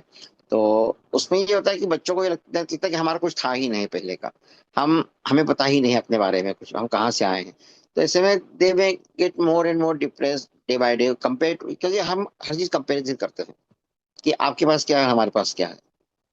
तो अगर आपके पास जुलियस सीजर है, तो हमारे पास कौन है, हमारे पास, आपके पास सिकंदर है, तो हमारे पास कौन है। तो कहीं ना कहीं एक एक तुलनात्मकता होती है। और अगर क्लियोपेट्रा है आपके पास, तो हमारे पास पद्मावती है। मतलब बहुत तरह की सिमिलरिटीज हो, सिमिलरिटीज बिल्कुल ना हो, पर बिल्कुल। उन्होंने ज्यादा और उसको हर उकेरा। धर्म में, हर क्षेत्र में मुझे ऐसा लगता है हर भाषाओं में बहुत सारी चीजें ऐसी हैं जो जानने जैसी हैं। और अपने धर्म के बारे में, अपनी भाषा के बारे में, अपनी जड़ों के बारे में जानना उत्सुकता पैदा करती ही है, और ये जानना भी चाहिए। ये उसका कर्तव्य, मतलब उसका अधिकार है। हर एक व्यक्ति का जी अधिकार है कि वो अपने जड़ों के बारे में जाने और उस पर गर्व महसूस करे। क्योंकि जब हीन जी भावना आ जाती है और दूसरों के सामने आप खुद को कमतर समझते हैं, जब नहीं जानते हैं आप अपने बारे में, तो आप जी कमतर जी समझते हैं, और वो कमतर समझना आपको कहीं ना कहीं डिप्रेशन की ओर लेकर जाता है। बिल्कुल। जी। जी नितिन जी, तो हम आगे बढ़ते हैं कि क्या आप हमें अपने किसी पसंदीदा काव्यांश या रचना की कुछ पंक्तियां सुनाना चाहेंगे? जी, तो किस विषय पे आप मतलब सुधार चाहे कि आपका एक कुछ विषय नाटक के पे? बारे में बताइए कि अगर आपने कोई नाटक ऐसा लिखा है तो उसका क्या सारांश, क्या मोरल है, और उसे लिखने में आपको कैसे आनंद आया और किस तरह से प्रस्तुति की गई उसकी? एक नाटक मैंने लिखा था जिसमें ऐसे दो ही पात्र थे। हम्म। मैं उसकी उसका बांसुरी करके, बांसुरी मराठी में लिखा था मैंने वो, उसको मैंने बाद में हिंदी में भी अनुवादित किया था, बांसुरी बांसुरी। तो उसमें दो, एक लड़का और एक लड़की दो अलग अलग कमरों में है। अगर हम जब पर्दा खुलता है तो लड़का बैठा हुआ है टेबल पर, कंप्यूटर पे काम कर रहा है या मोबाइल लेकर बात कर रहा है, और दोनों बात कर रहे हैं, वीडियो कॉल नहीं, मतलब वीडियो कॉल भी हो सकता है। और लड़की अपने कमरे में है और वो उससे बात कर रही है फोन पर। तो वो एक दूसरे से बात करते हैं, और बात करते करते कहते हैं कि उदय, मैंने तुमको जब हमने किसी दूसरे को कॉल किया था और 20 कॉल तुमको लग गया था, तुम्हारी आवाज सुन के मैं बहुत ही प्रभावित हुआ था, तुम कितना अच्छा गाती हो। तो वो बोली कि हाँ, और मेरे पीछे जो बांसुरी बज रही थी, तुमने पूछा था कि पन्नालाल घोष की बांसुरी है ना। तो मैं समझ गई थी तुम बांसुरी के ही मतलब बहुत बड़े कलाकार हो, मतलब जानकार हो। तो फिर मैंने कहा था हाँ, तो ये सबको लगता है हरिप्रसाद चौरसिया की होगी। फिर आपने दोनों के बीच का अंतर बताया, तो बोला हाँ मैं बांसुरी बजाता हूँ। तो इस प्रकार से दोनों की बातें होती हैं और दोनों में प्यार होने लगता है धीरे धीरे। तो वो उसको कहती है कि कल मेरा कार्यक्रम है, मेरी सहेली है वो वहां पर नृत्य करने वाली, भरतनाट्यम, और मुझे वहां बैठ के गाना गाना है। तो मैं वहां जाके ये गाना गाऊंगी और वो भरतनाट्यम करेगी। तो इस स्कूल में कार्यक्रम है, तुम आना वहां पे। फिर पर्दा गिरता है, उसके बाद फिर पर्दा उठता है, तो दोनों अपने अपने कमरों में होते हैं। तो वो लड़की उसको कहती है कि कल तुम आए नहीं कल वहां पे। कल मुझे मेरे पापा बहुत जल्दी छोड़ के चले गए थे, वहां पे बिठा दिया था उन्होंने। और बाद में इतनी बारिश हुई, इतनी बारिश हुई, मुंबई का सीन था, बहुत बारिश हुई कि पूरे रास्ते भर गए और कोई भी नहीं आ पाया। तो सिर्फ मैं और वहां का जो चौकीदार बाबा था, हम लोग बैठे रहे। और मैं पहली मंजिल पे थी, चौकीदार बाबा नीचे था, तो मैं बालकनी में खड़ी थी। तब सिर्फ एक कोई आया और तो उसने बाबा से पूछा यहाँ प्रोग्राम था, कार्यक्रम था, क्या हुआ उसका। तो उसने कहा कार्यक्रम तो नहीं है, और आपको वो ऊपर भी नहीं ले सकता क्योंकि आप तो व्हील चेयर पे आए हुए हो। तो आपकी व्हील चेयर तुम्हें ऊपर ले नहीं सकता, यहाँ लिफ्ट भी काम नहीं कर रही है, लाइट नहीं है। तो और तो फिर और कौन आया, तो बोले अभी मतलब तारा बेबी आई हुई है, पर वो देख नहीं पाती वो, तो मैं उनको ऊपर छोड़ के आया हूँ, वो भी नीचे नहीं आ सकती। तो वो चला गया उसके बाद में। तो उसके बाद फिर मतलब ये वहां पता चलता है कि वो लड़की जो है वो अंधी है वो। और तो वो बोली तुम क्यों नहीं आए, तो वो लड़का बोलता है कि मैं समय नहीं मिला, करके वो फोन काट देता है। फिर उसकी बहन आती है लड़के की लास्ट में, और उसकी व्हील चेयर पे उसको ले जाके बोलती है चलो तेरे को मैं कहीं अंदर ले जाती हूँ, करके ले जाती है। तो लड़का मतलब उसके दोनों पैर विकलांग होते हैं और वो व्हील चेयर पर घूमता है। तो यहाँ मैंने कहानी छोड़ दी थी। तो यहाँ मैंने ये नहीं दिखाया कि वो लड़का उस प्यार को आगे क्यों नहीं बढ़ाता। मुझे कहना था, या तो हो सकता है कि लड़के को लगता है कि मैं खुद विकलांग हूँ तो इस अंधी लड़की का सहारा कैसे बन सकता हूँ, या ये अंधी है तो ये मेरा सहारा कैसे, मतलब आप ये पाठकों पर मैंने छोड़ा था कि वो खुद सोचे खुद कि सोच। वो हीरो, उसको हीरो बनाते हैं, खलनायक बनाते हैं, या और लड़की को अभी भी पता नहीं है कि ये लड़का क्यों नहीं आया। और उसे तो ये भी नहीं यहाँ के पता मैंने, लड़का व्हील चेयर में है। और हाँ उसको शी डजंट नो। हाँ हाँ। और उसने उसे बताया, उसने भी नहीं बताया था उसको कि मैं अंधी हूँ, मतलब like that she is blind, तो उसने नहीं बताया था उसको। तो ये कहीं ना कहीं इस तरह से कहानी एक नाटक बनाया था मैंने, जो महाराष्ट्र मंडल में हम मेरे अगर दो यही मित्रों ने बात है, अगर प्रस्तुत आपने किया था। यहाँ लड़का और लड़की रखा, अगर आपको याद हो कि बहुत पहले हम लोगों ने हिंदी में ये एक कहानी सुनी थी कि दो दोस्त थे, जो एक अंधा था और एक लंगड़ा था। तो वो बोले हम कैसे जाएं, तो उन्होंने कंधे पे बिठा लिया उसे और वो लेकर जाते हैं। तो किस तरह से वो एक दूसरे की स्ट्रेंथ बनते हैं, ताकत बनते हैं। लेकिन जब वही बात यहाँ पर आ जाती है कि एक कपल अगर इस तरह से हो, तो वो क्या एक दूसरे को लेकर चलना, साथ में जाना चाहेंगे या नहीं जाना चाहेंगे? ये कहीं ना कहीं क्वेश्चन मार्क था आपकी नाटक में। और बहुत खूबसूरत नाटक है आपका। हम्म ये कोशिश करके पिक्चर भी जिसमें गुलजार साहब ने बनाई थी, जिसमें संजीव कुमार होते, दोनों गूंगा बहरे होते हैं, हम्म उनको हम्म बच्चा होता है, तो वो भी हम्म कहानी थी कहीं दिमाग में। तो हम्म ये होता है कि उस लड़के का विचार क्या होगा, मैंने छोड़ दिया प्रेक्षकों के ऊपर, वो सोचे कि वो उसको खलनायक समझते हैं, या वो उसको लगता है कि मैं खुद विकलांग हूं तो मैं कैसा उसका सहारा होगा। हो सकता है कि 2 दिन बाद उसको फिर विचार है तो फिर वो उससे बात करे। तो हम्म मैं द एंड मतलब उसको क्लोज नहीं किया, मैंने उसको एंड को छोड़ा कि हम्म। उसको हम आगे भी सोच सकते हैं कुछ, जी क्योंकि जी, दस काफी हमारी सारे नाटिका तरीके हो सकते हैं पूछने के। समय समय था उसका, 10-15 मिनट का समय था हमको उतना, तो उसी में हमको उसे निपटा मतलब खत्म करना था उसको। हम्म। बहुत खूबसूरत, बहुत सुंदर। तो अब तक प्राप्त कुछ प्रमुख पुरस्कारों या सम्मानों के बारे में बताइए कि आपको कौन कौन से सम्मान मिल चुके हैं जिन्होंने आपको विशेष आत्मसंतोष दिया है। ये सम्मान तो मुझे लगता है जब भी मिलते हैं तो एक आत्म संतुष्टि मिलती है। हम्म आ, मुझे Indian net books private limited की तरफ से एक पुरस्कार मिला था 2 वर्ष पहले। हम्म जो डॉक्टर संजीव कुमार जी दिल्ली में है, अमेरिका में भी से भी काम करते हैं। उन्होंने एक सम्मान दिया था, साहित्य सम्मान, उसका नाम मैं भूल रहा हूँ अभी। और फिर उज्जैन में आजाद समूह है, उन्होंने मुझे उभरते हुए गीतकार के नाम से एक सम्मान दिया था। तो ये 2 सम्मान मुझे अभी भी याद है। एक महाराष्ट्र का एक समूह आया था दुबई में, तो उन्होंने प्रवासी भारतीय साहित्यकार का एक सम्मान मुझे दिया था। तो मतलब सम्मान, क्योंकि मैं अभी आप कहना चाहूंगा कि मैं जिस उम्र के पड़ाव पर हूँ, या शिक्षा और इंडस्ट्री काम किया, तो मुझे लगता है कि मैं सम्मान पुरस्कार इतना हाँ नहीं करता। मैटर नहीं करता मुझे है। लगता है, हाँ मतलब मुझे लगता है ठीक है, मिला मिला, नहीं मिला नहीं मिला। जी। फिर भी मैं मैं प्रतियोगिताओं में भेजते भेजते रहता हूँ अपनी अपनी। पिछले वर्ष एक रामायण के ऊपर संवाद लिखना था। हम्म वो भी मतलब दो पात्र लेने थे, हम्म और एक पेज का संवाद लिखना था, किन्हीं भी 2 पात्रों में, वो फिक्शनल था वो, हम्म मराठी में था, उसमें मुझे प्रथम पुरस्कार मिला था। हम्म उस लिखने पर, कहानियों पर भी मिला है। पिछले साल एक वो इंदौर में एक संस्था है उसकी, उसमें कहानी भेजी थी, हम्म, उसमें एक पुरस्कार मिला था। तो जी। कथाओं पे, कहानियों पे ऐसे पुरस्कार मिलते रहते हैं। तो हम्म। वो मुझे लगता है एक मोटिवेशन होता है, पर जी। लगता है कि नहीं, लिखना जरूरी अब है। आप इस पड़ाव में पहुंच गए हैं कि मोटिवेशन अब वो लिखने से और लिखने के बाद जो उसका सारांश है जो पढ़ें और उसे समझें, तो वो जो जी आत्मसंतुष्टि देता है, तो अब शायद पुरस्कार आपके लिए इतना मैटर नहीं करता है। जी जी जी। जी। जी, बहुत खूबसूरत। तो आप मुझे ये बताएं कि दुबई जैसे व्यावसायिक नगर में एक साहित्यकार का जीवन कितना चुनौतीपूर्ण होता है, समय प्रबंधन कैसे करते हैं, और वहाँ पे साहित्य से जुड़े हुए कितना बड़ा समूह है और कितने किस तरह के कार्य होते रहते हैं साहित्य से संबंधित।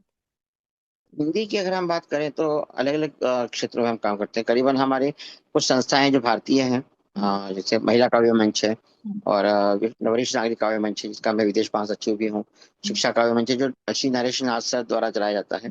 उसके अलावा हमारी एक संस्था है, वागीश अंतर्राष्ट्रीय संस्था। हम्म यूएई में मसला प्रॉब्लम ये है कि वहां पर हम कोई भी, अगर आपको कोई संस्था बनानी है, कुछ करना हो, तो उसके लिए लाइसेंस और उसके जो टेक्निकलिटीज जो है वो काफी और महंगी भी है वो। तो बहुत बार हो चाह के भी उस प्रकार की संस्थाएं बनाना, या वो संभव हो नहीं पाता है। तो हम लोग आपस में ही मिलकर पढ़ते हैं, कविताएं करते हैं, कहानियां लिखते हैं। तो जो अनन्य एक पत्रिका निकलती थी, उसको डॉक्टर आरती लोकेश उसका संपादन करती है, या रविंद्र नाट्य यूनिवर्सिटी जो है, आरएनटी यूनिवर्सिटी भोपाल की है, उसके तहत विश्व रंग करके भी कुछ कार्यक्रम होते हैं, उसमें भी हम लोग काम करते हैं।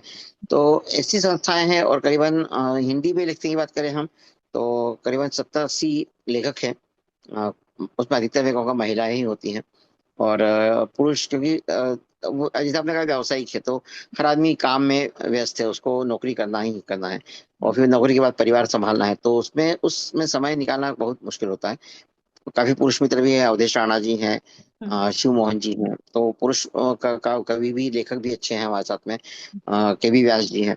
तो हम्म वो लोग भी हैं, और साथ ही साथ उर्दू का तो एक अलग, अपना अलग ही चलता है, वो मैं उसको तो काउंट नहीं करता, क्योंकि वो बहुत बड़ा समूह है उसका। हम्म तो उससे हम का शायद हम टक्कर भी नहीं ले पाएंगे, समझ कभी भी लगता है।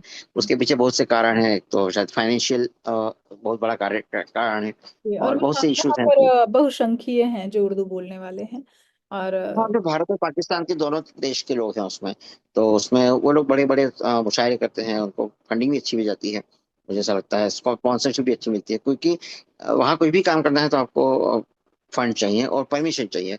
तो परमिशन के लिए फंड चाहिए, तो वो सब एक चक्र है वो। तो हम्म। फिर भी हम लोग घरों में इसमें करते हैं। फिर हम लोग वहाँ पे लाइब्रेरी चलाते हैं साहित्य के लिए। हम्म। तो मराठी की भी लाइब्रेरी है, हिंदी की भी लाइब्रेरी है, जिसमें लोगों को पढ़ने के लिए किताबें मतलब मुफ्त में अवेलेबल होती हैं। वो लोग ला के लेके पढ़ सकते हैं, वापस दे सकते हैं। तो साहित्य के क्षेत्र में उसमें क्या होता है, उसमें हमें पाठक भी मिलते हैं। हम्म। और छोटे छोटे बच्चों को फिर हम उसके में उनके उनके वाद विवाद या फिर परिचर्चाएं कराते हैं। हम्म। और बहुत छोटी छोटी संस्थाएं हैं, बड़ी संस्थाएं भी हैं, जो साल में बच्चों के लिए प्रोग्राम कराती हैं। तो है, काफी ग्रुप है, अलग अलग जी, भाषाओं के हैं। उपाध्याय जी, मैं एक मैथिली चीज को जानना चाहूंगी कि वहां पर जैसे बच्चे जो हिंदी भाषी बच्चे हैं, क्या उनको हिंदी पढ़ने का मौका मिलता है स्कूलों में? सीबीएसई के अगर स्कूल में जाते हैं तो हिंदी पढ़नी पड़ती है उनको। अच्छा। तो वो तो लोकल स्कूलों में भी? कंपल हाँ, अगर वो इंटरनेशनल कोर्सेज में है तो फिर हिंदी का की अनिवार्यता नहीं है। मराठी भाषी बच्चों के लिए वहाँ पे मराठी शाह करके भी लोग चलाते हैं, कार्यक्रम करते हैं, जिसमें शनिवार रविवार को ऑनलाइन भी मराठी पढ़ाई जाती है। तो हिंदी के लिए पढ़ने के लिए तो सीबीएसई में अगर बच्चा जा रहा है तो उसको हिंदी पढ़नी पड़ती है। या और अगर अगर साउथ इंडियन भी हो तो सैटरडे संडे मतलब सिर्फ भाषा सीखनी है, इस वजह से पेरेंट्स बच्चों को डालते होंगे, या ऐसे मार्क्स ठीक वगैरह ठीक उनके सिलेबस के अंदर शामिल हो, इस तरह से अभी कुछ नहीं है वहां पर? है वैसा नहीं। पर सीबीएसई में हिंदी है, पर हिंदी तो उनके स्कूल में ही पढ़ाई जाती है उनको। तो हिंदी का मसला नहीं है। मराठी या दूसरी भाषाओं के लिए मसला होता है। तो वो मराठी के लिए तो अलग से क्लास कक्षा होती है, पर उसमें फिर वही बच्चे जाते हैं जो उसे सीखना चाहते हैं। सीखना अब चाहते वहाँ हैं तो मराठी भाषी हैं। संस्कृत, जी, संस्कृत की भी क्लासेस मुफ्त भी होती हैं, पेड क्लासेस भी होती हैं। तो उसमें भी कम बच्चे हैं, जब जितने लोग हैं उसके मुकाबले परसेंटेज काफी कम है उनका। और अभी आप भी जानती हैं कि लोगों को शायद सी सी प्लस सीखने में ज्यादा इंटरेस्ट है, जावा सीखने में इंटरेस्ट है, जर्मन सीखने में रुचि है, क्योंकि वो रोजगार देती है उनको। क्योंकि कुछ पेरेंट्स अभी ऐसे भी हैं जो कि चाहते हैं कि हमारा बच्चा संस्कृत सीखे, हिंदी सीखे, जी जी जी। क्योंकि उनको लगता है कि हमारी जड़ें हैं ये और हमारे बच्चे को भी आनी चाहिए। जी तो ज्यादा ना हो तो कम से कम बेसिक तो आ ही जाए बच्चों को। जी, बिल्कुल ऐसे लोग हैं, बच्चे भी हैं। और मराठी में तो मैंने कहा ना, हम बच्चों से नाटिकाएं भी करवाते हैं, छोटे छोटे शिवाजी के ऊपर या महाराष्ट्र की संस्कृति के ऊपर। मराठी की बात करें तो, या मराठी के बड़े बड़े कवि शांता शेळके हो गए, कुसुमाग्रज हो गए, उनकी जीवनी पर आधारित है, उनकी किताबों के अंश पढ़वाना या उस पर भाष्य करवाना या कोई कविताएं पढ़वाना उनसे, जी। जैसे कार्यक्रम भी होते हैं, ऑनलाइन भी होते हैं, ऑफलाइन भी होते हैं। जी, बहुत बहुत सुंदर। तो आपके व्यवसाय का स्वरूप क्या है, और क्या उसमें आपकी रचनात्मकता कभी सहायता करती है? जैसे कि आपने पहले भी बताया कि आप एक इंजीनियर हैं, और कहीं ना कहीं साहित्य के साथ भी उसकी जो रचनात्मकता है वो जोड़ते हैं आप। तो मैं इस चीज को थोड़ा विस्तार से जानना चाहूंगी। बिल्कुल, जैसे मैंने कहा, मैं मैकेनिकल इंजीनियरिंग पढ़ाता हूँ और मैनेजमेंट के कोर्सेज भी पढ़ाता हूँ। अच्छा। तो और साहित्य की जब बात आती है तो साहित्य में आप जानते हैं कि कल्पना शक्ति को बहुत ज्यादा उड़ान मिलती है। जी। और मैनेजमेंट की पढ़ाई भी हो तो केस स्टडीज उसमें होती हैं। तो कई बार केस स्टडीज हम रियल लेते हैं, कई बार केस स्टडीज फिक्शनल करनी पड़ती है। और कई बार क्या होता है कि किसी कंपनी का हमने अगर विजिट किया है तो वो चाहते हैं कि हम उनकी कंपनी का नाम न लें या उनके असली डेटा ना बताएं, मतलब कितना। तो फिर हमें उसको बढ़ाकर घटाकर, मतलब उसमें फिर अपनी कल्पना शक्ति का जोड़कर उसको कहानी के मार्फत केस स्टडीज। आप भी जानते हैं कि 1 घंटा बच्चों को क्लास में रोकना बड़ा मुश्किल होता है। पर मैं मुझे हमेशा से ये मतलब चैलेंज लगता था कि एक रास्ते पे चलने वाला डमरू बजाता है आदमी, और उसके पास भी भीड़ इकट्ठा हो जाती है, वो कुछ नहीं बोलता है। या बाबाओं के में लोग घंटों घंटों बैठे रहते हैं, तो कैसे बैठते हैं वहां पर? कुछ तो होता है। वो कुछ ना कुछ ऐसा करते हैं जो 1 घंटा तक लोग वहां बैठते कनेक्ट हैं। करके तो रखते अगर हैं। मुझे इन्हीं मैकेनिक्स पढ़ानी है तो मैं क्या करूं? या मैं थर्मोडायनेमिक्स पढ़ा रहा हूँ या हीट एंड मास ट्रांसफर पढ़ा रहा हूँ, तो क्या करूं ऐसा कि ताकि बच्चा 1 घंटा मेरी क्लास में बैठे और सुने? हम्म। क्योंकि बैठना अलग है, क्योंकि उसको मजबूरी है शायद बैठना। हम्म। कभी कभी मैं बच्चों से मजाक में कहता हूँ कि दुनिया का यही अलग एक बिजनेस होगा या व्यवसाय होगा, कि जहां आप आते हो, पैसे देते हो और बिना सर्विस लेके चले जाते हो। आप किसी कैफेटेरिया में जाते हैं, पैसे देते हैं, वो बिना कॉफी पिए नहीं आते हैं, वो झगड़ा करते हैं, वो सोफ भी फ्री में खा के आते हैं, मतलब ज्यादा लेके खाते हैं। मसाज करने जाएंगे, बाल कटाने जाएंगे तो ऐसा, मतलब उसको बोलेंगे ये भी कर दो वो भी कर दो। शिक्षा का ही ऐसा है कि आप आते हैं और अगर क्लास बंक हो गई या टीचर नहीं आया तो आप बड़े खुश हो जाते हैं, आपको लगता है कितनी अच्छी बात है आज टीचर नहीं आया। ये वो पैसे आपने नहीं भरे हैं, आपके पापा ने भरे हैं। आपके पापा ने भरे तो, हैं। तो शिक्षा का एक क्षेत्र ऐसा है जहां पर अगर मैं क्लास में आके चुपचाप बैठा रहा हूँ, हम्म। मुझे मेरी पगार मिल जाएगी, पर हम्म। तुम्हें क्या होगा? तुम्हें हम्म। आज खुशी हो रही है, पर कल जब तुम इंटरव्यू देने जाओगे और तुमसे सवाल पूछे जाएंगे, तब तुम्हें जवाब नहीं आएगा तो शर्मिंदगी तुम्हें होगी, मुझे मैं वहां नहीं रहूंगा। वो जो कहीं ना इंटरव्यू कहीं लेने वाला ऐसा है वो। कि अगर आपको सैलरी मिल रही है, आप पढ़ाने का कार्य कर रहे हैं और आप नहीं पढ़ा रहे हैं, बच्चों को सिर्फ बिठा कर रखें, तो ये भी एक बहुत बड़ा क्राइम है। हाँ, ये क्राइम है, पर मैं बच्चों को कहता हूँ कि फिर आपको मांगना चाहिए कि टीचर से पढ़ो आप, मतलब आप हम्म बोलो टीचर को पढ़ो, मतलब मेरा कहना है डिमांड क्यों नहीं करते हो आप। हम्म मतलब हम्म आप, मैंने क्या कहा ना, अगर आप किसी होटल में जाते हो और आपको बेरा 2 मिनट लेट देता है कॉफी, तो आप झगड़ते हो, ठंडी दी तो झगड़ते हो। पर हम्म टीचर ने नहीं पढ़ाया तो आप भी खुश थे, टीचर बोले आज तुम भी चुप बैठो मैं भी चुप बैठता हूँ, तो हम्म बच्चे बड़े रिलैक्स हो जाते हैं, वो टीचर भी सोएगा मैं भी सोऊंगा, मतलब वी आर मोर हैप्पी। हम भी विद्यार्थी थे तब हमको भी बड़े खुश होती थी। आज हम्म टीचर ने कहा मैं थका हुआ हूँ, आज तुम भी चुप बैठो मैं भी चुप बैठता हूँ, हम हम्म, बड़े खुश होते थे, मतलब एक अपनी बात, जी जी जी, सामान्य बात बता रहा हूँ। बिल्कुल। तो शिक्षा, जब मेरा व्यवसाय जो शिक्षण है तो उसमें जो साहित्य है, तो कभी कभी मुझे बच्चों को रोकने में, कभी कभी केस स्टडीज बताने में, कहानियां बताने में, बीच में एक आधा छोटी सी कहानी बता दी, बीच में कुछ कर दिया, then they get more attracted towards the topic. तो अटैच। उनको जो जीवन दोनों को जोड़ना, अगर थर्मोडायनेमिक्स की बात कर रहा हूँ या आरएसी की बात कर रहा हूँ, रेफ्रिजरेशन एयर कंडीशनिंग की बात कर रहा हूँ, तो उसमें कुछ ऐसी कहानियां का पुट दे दिया तो उससे वो बच्चों को अनुभव में फायदा मिलता है, और मैनेजमेंट तो केस स्टडीज पर बेस होता ही है अधिकतर। बिल्कुल बिल्कुल बिल्कुल। बहुत खूबसूरत, आप अपने जीवन में दोनों तरह से शिक्षित कर रहे हैं बच्चों को, और एक बहुत ही अच्छा रचनात्मक कार्य कर रहे हैं नितिन जी। तो क्या आपकी व्यावसायिक समझ और साहित्यिक दृष्टि एक दूसरे को प्रभावित करते हैं? जैसा कि आपने बताया कि हाँ, प्रभावित तो करते ही होंगे। आप इस्तेमाल कर रहे हैं उनका कि मतलब बच्चों को कैसे आपको जोड़ कर रखना है आपके अपने लेक्चर से, और ताकि उन्हें रुचि भी आए और वो अच्छी तरह से बैठ भी पाए, सोए ना वहां पर। तो क्या आपको लगता है कि प्रवासी साहित्य की भूमिका मुख्य धारा हिंदी साहित्य में समुचित रूप से मान्यता प्राप्त कर रही है? इसके बारे में थोड़ा आपसे विस्तार में जानना चाहूंगी कि प्रवासी साहित्य की भूमिका जो है, ये धीरे धीरे बढ़ रही है। बिल्कुल, अभी 2 3 पिछले 3 जैसे कोरोना काल आया है, हम्म। और मतलब हम लोग इससे जुड़ पा रहे हैं, मतलब अगर हम देखें तो कोरोना काल में बहुत सी गलत बात, बहुत सभी गलत बातें हुई, पर जो एक अच्छी बात हुई कि हम लोग ऑनलाइन एक दूसरे से ऑनलाइन जुड़ने कनेक्ट लगे। हो पाए जी। तो जो गोष्ठियां होने लगी, तो उसमें हमें पता लगा कि साहित्य कुछ होता है, मतलब बाहर भी कुछ होता है। बहुत सी कहानी ऐसी होती होंगी जो मैं जो लिखता हूँ भारत में भी वैसे ही लिखूंगा, दुबई में बैठ के भी वैसे ही लिखूंगा, उसमें बहुत फर्क नहीं आएगा। पर कहीं ना कहीं वहाँ का धीरे धीरे लोकल फूड उसके अंदर आने लगेगा। सिंगापुर की लाइफ, दुबई की लाइफ, अमेरिका की लाइफ कहीं ना कहीं उसमें झलकने लगेगी, वहाँ के कैरेक्टर उसमें आने लगेंगे, वहाँ की भाषा, वहाँ का बोलना चालना, डिसिप्लिन, कहीं ना कहीं वो धीरे धीरे उसमें आने लगेगा। ये जो समझ आने लगती है कि हाँ वहाँ कुछ अलग हो रहा है, लिखा हिंदी में ही जा रहा है, हम्म। नायक नायिका भी हमारे ही हैं, पर जब वो रास्ता क्रॉस करने जाते हैं तो कहीं से भी रास्ता क्रॉस नहीं करते वो, वेट या कहीं करते भी हैं। थूकते नहीं, ट्रैफिक, हाँ, कहीं भी ट्रैफिक थूकते नहीं है, वेट करते हैं जी जी। कहीं तो गंदगी सही नहीं कर रहे हैं, तो कहा, कहीं ना कहीं अपने लगने लगता है शहर कि को साफ रखते हैं। इस साहित्य में फर्क है, इस कहानी में फर्क है, साहित्य तो बहुत बड़ा शब्द हो गया, इस कहानी में कहीं ना कहीं फर्क है। तो ये कहानी अलग चल रही है, वो कहानी अलग चल रही है। यहाँ दुबई की बात करें तो 200 250 से ज्यादा देश के लोग रहते हैं। यहाँ हम्म में पाकिस्तानी भी मिलते हैं, बांग्लादेशी भी मिलते हैं, फिलिपिनो भी मिलते हैं, अफ्रीकन भी मिलते हैं।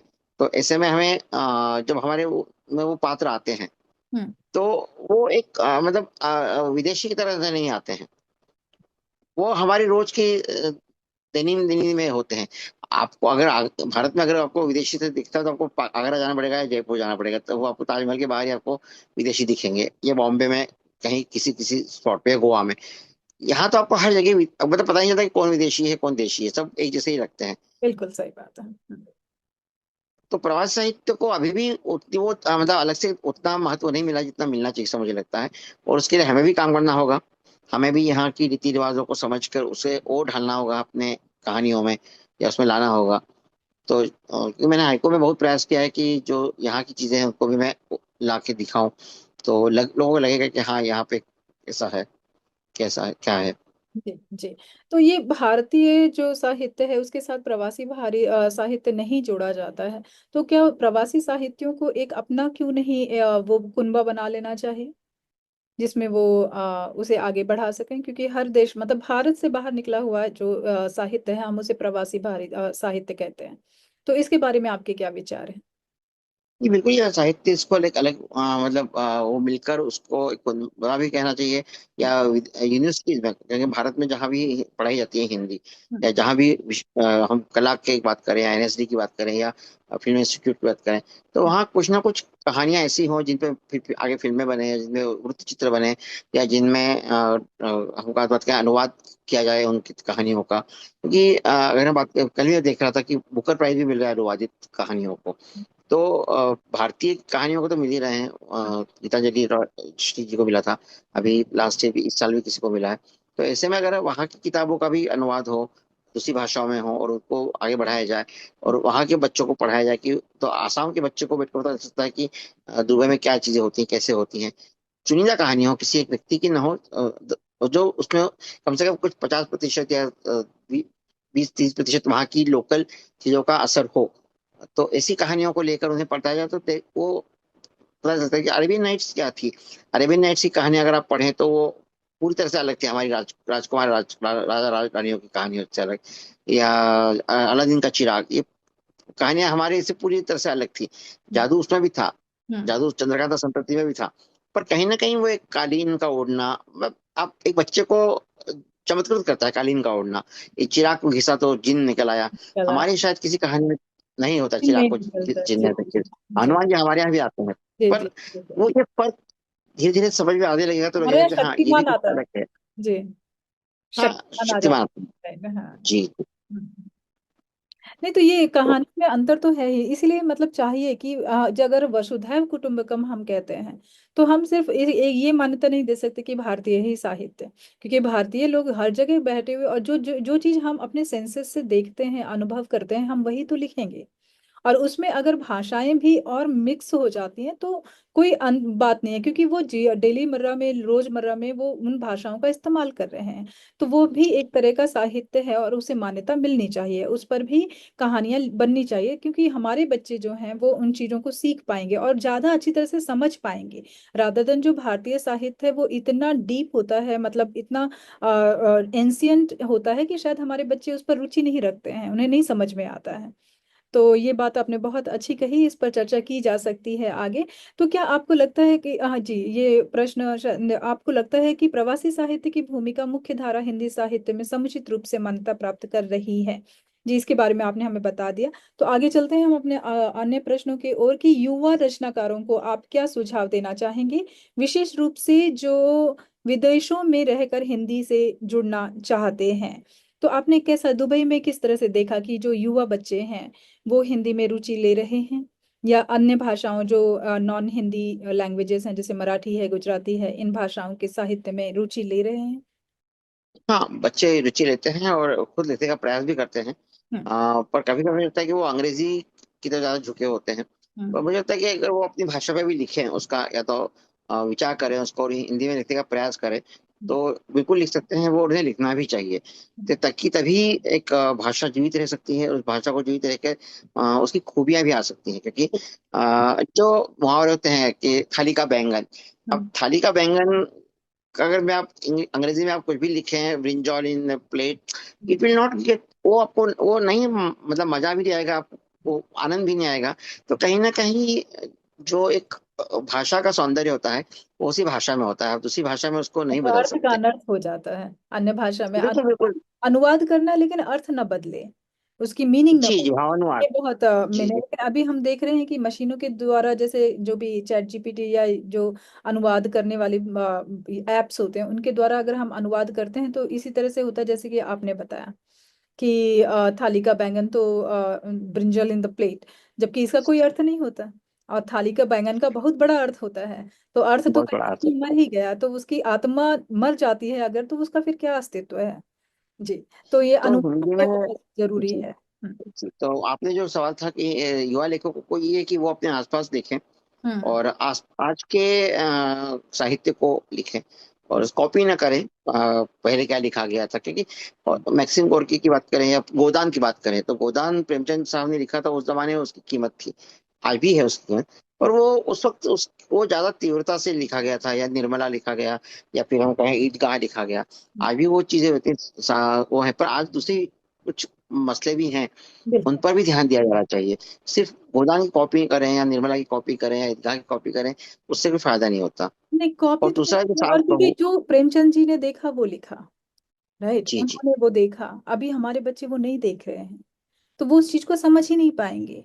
वो जी वही वही, मतलब वो अगर धोखा दुबई है, में उससे वो कुछ है। सिंगापुर में भिखारी नहीं होते हैं तो बच्चे नहीं जानते कि कोई हाथ फैलाकर मांगता भी है रोड में। राइट। बिल्कुल बिल्कुल। हम उसमें लिख दें तो वो कहेंगे ऐसा होता ही नहीं है, आप क्या लिख रहे हो ये। राइट। तो ये सही बहुत बात है। डर हो जाएगा। तो बहुत जरूरी है कि अगर हम अपनी भाषा में उन्हें समझाना भी चाहते हैं तो जो वो देख रहे हैं अपनी आंखों से, जो महसूस कर रहे हैं, हम उसी को दर्शाएं, उनको वही बताएं, ताकि वो चीजें उनसे कनेक्ट हो सकें। अब हम बिल्कुल अंत नमस्कार। में अपने साक्षात्कार के। तो मैं आपसे जानना चाहूंगी कि अंत में VSS सिंगापुर के माध्यम से अपने पाठकों, श्रोताओं और साहित्य प्रेमियों को कोई क्या संदेश देना चाहेंगे?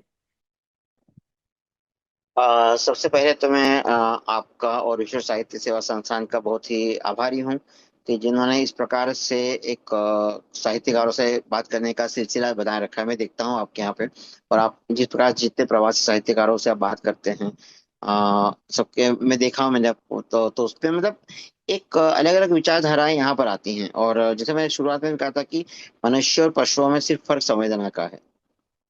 और आज हम देख रहे हैं विश्व में जो संवेदनहीन होते जा रहा है या एकाकी होते जा रहा है, तो कहीं ना कहीं उसका कारण ये है कि हम आपस में मनुष्य की तरह से जुड़ नहीं पा रहे हैं। मतभेद होंगे पर मन भेद नहीं होना चाहिए। ये कहा जाता है कि आपके में मत न मिले पर न मिले चलेगा, पर मन के बीच मन, में भेद ना हो।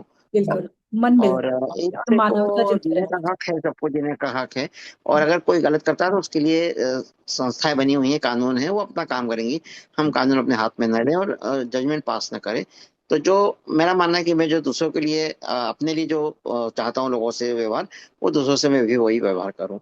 तो ये चीजें तभी संभव हो सकती है जब हम साहित्य से जुड़े रहेंगे तब।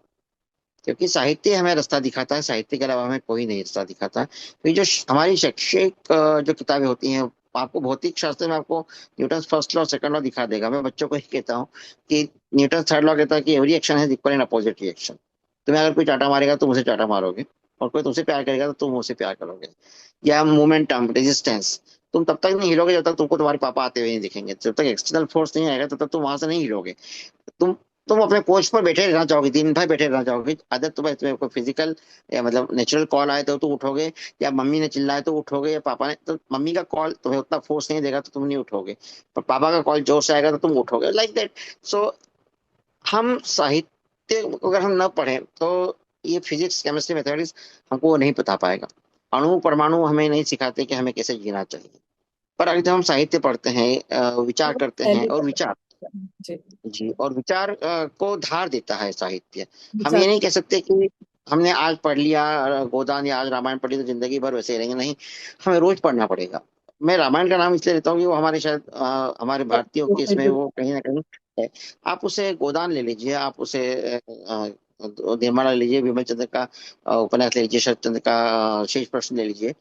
तो उसको आप जब बार बार पढ़ेंगे तो आपको उसके नए नए अर्थ मिलेंगे। अर्थ मिलेंगे। मंटो को पढ़िए, सही बात। आ, साहिर लुधियानी को पढ़िए, शकील विदानी को पढ़िए। फिल्मी गानों में बहुत असर था उस जमाने में। अब वो असर उनका में कुछ नहीं बचा है।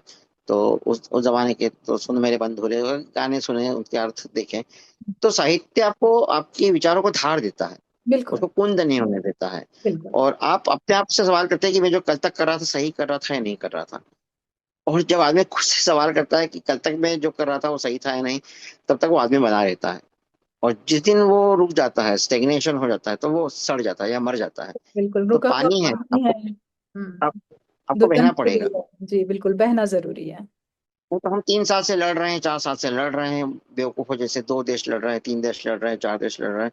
सबका सत्यानाश हो रहा है, सबका सब खराब हो रहे हैं, सब दुखी बिल्कुल। हो और रहे हैं पूरी। हम इन्वायरमेंट की बात करते हैं, पर्यावरण की बात करते हैं, और इतने बड़े बड़े देश इन चीजों को थाम नहीं पा रहे हैं, रोक नहीं पा रहे हैं। ये जितने बम बनाए हैं इन लोगों ने, बहुत बुरा होता जितने परमाणु बनाए हैं, सब फोड़े जा रहे हैं। तो आप क्या कर रहे हो, आप किस दिशा में जा रहे हो? अगर आप साहित्य जानते, समझते, और मतलब अपने धर्म से जुड़ते, अपने रिलीजन से जुड़े हुए होते, तो आप को चीजों को समझ में आता कि ये कितनी मूल्यवान धरती है।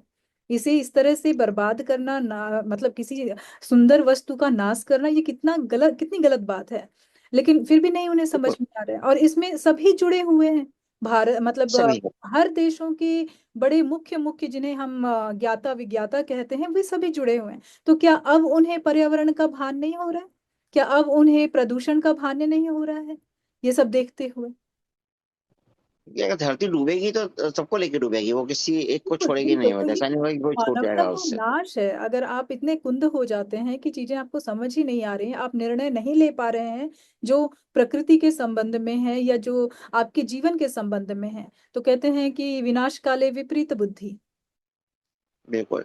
और हम आगे अपने अपने आने वाले बच्चों को या आने वाली पीढ़ी को, भले वो मेरा खुद का बच्चा ना हो, पर हम्म। वो है तो मानव का बच्चा, बिल्कुल तो बिल्कुल। उसको आप कहीं ना कहीं उसको क्या देके जाएंगे, कौन सी दुनिया देके जाएंगे? हमें क्या मिला था गंगा, और हम क्या गंगा देके जा रहे हैं उसको, या हमें क्या ताजमहल मिला था और हम उसको कैसा ताजमहल देके जा रहे हैं, वहां पिचकारियां मार रहे हैं, थूक रहे हैं। तो एक बात सोचता हूँ कभी कभी, बिल्कुल तो बिल्कुल, हम ये हम क्या धरोहर, सोचेंगे तो कब? हम सोचते हैं हम पैसा इकट्ठा कर लेते हैं बच्चे के भविष्य के में काम आएगा। अब बच्चा सांस नहीं ले पा रहा है, उसका क्या भविष्य है, बताइए। बिल्कुल। हम्म। बिल्कुल। और आज से मतलब शायद करोड़ों साल हो गए होंगे, कोई भी आदमी अपने साथ कुछ भी नहीं ले जा पाया है। बिल्कुल। मिस्र की बमियां देखते हैं, वहां तुतनखाना, किसी की बात करें, सोना चांदी सब इकट्ठा करके रखा है, न वो वापिस आ पाया, न वो ले जा पाया। तो ये आप इसके बाद भी अगर किराएदार हमने कुछ हैं। नहीं सीखा। बिल्कुल, और बस किराया आपको जो पे करना है यहाँ पर, अगर वो भी नहीं पे कर रहे हैं और उस मतलब किराए के घर को आप संभाल भी नहीं पा रहे हैं, तो व्यर्थ है आपका यहाँ आना। मतलब कोई पढ़ाई लिखाई काम नहीं देती फिर आपकी। क्योंकि महात्मा गांधी जी ने भी कहा था कि on this earth every earth has everything for your need, hmm. But not for your greed. तो करेक्ट। अगर आपकी नीड है, आपकी जरूरतों के लिए भगवान ने सब, या प्रकृति ने आपको सब दिया है, भगवान को आप माने ना माने, तो प्रकृति ने आपको सब दिया है जो आपको चाहिए। बिल्कुल। पर आपकी लालच है उसके लिए, तो मुश्किल है फिर। और उसका तो सम्मान साहित्य भी ही तो ऐसी बनता चीज है। है कि जो जो हमें चीज विचारवान आप बनाती है। ले रहे हो किसी से और वो दे रहा है, तो आपको सम्मान करना तो बनता है। अगर आप सम्मान भी नहीं कर रहे हैं, तो फिर तो लानत है आपके ऊपर। राइट। तो बिल्कुल सही। तो साहित्य ऐसी चीज है, और ये अब ये विश्व साहित्य सेवा संस्थान है, ये इस टाइप की जो संस्थान है, यही हमारे मतलब दिमाग को तेज करने का कार्य करते हैं। और जी। ये बहुत जरूरी है, मांझना बहुत जरूरी है, वो भी जाले झटकना बहुत जरूरी है, जी। सफाई करना बहुत जरूरी है। बिल्कुल बिल्कुल। और तो मैं हमारी मैकेनिकल इंजीनियर हूँ। सांस्कृतिक, हाँ जी हाँ जी बताएं। मैं मैकेनिकल इंजीनियर हूँ, मेरा पीएचडी का टॉपिक भी था लीन मैन्युफैक्चरिंग सिस्टम, जापान का है। तो वो ये कहता है कि जो चीजें नहीं चाहिए उसको हटाओ, जो चीजें आपको चाहिए उसी पे काम करो, जो कस्टमर नहीं चाहता उसको मत रखो। तो आप दुबले पतले भी रहोगे और स्वस्थ भी रहोगे। अन्य सी मोटा चर्बी अपने ऊपर मत बढ़ाओ। तो वही है, विचारों को छांटते रहना, मांझते रहना, उसको कंटिन्यूअल यार, इंप्रूवमेंट मंथन करना बहुत बहुत जरूरी जरूरी है। है। जब तक मंथन नहीं करोगे, दूध में भी मंथन किया जाता है तब जाकर मक्खन निकल कर आता है। तो वैसे ही बिल्कुल विचारों का बिल्कुल। मंथन भी बहुत जरूरी है, अगर हमें शुद्ध विचार चाहिए, एक अच्छी जीवन बिल्कुल। शैली चाहिए। जी। नितिन जी, बहुत अच्छा लगा आपसे बात करके। और आपका हमारे मंच में आने के लिए बहुत बहुत धन्यवाद और बहुत बहुत शुक्रिया।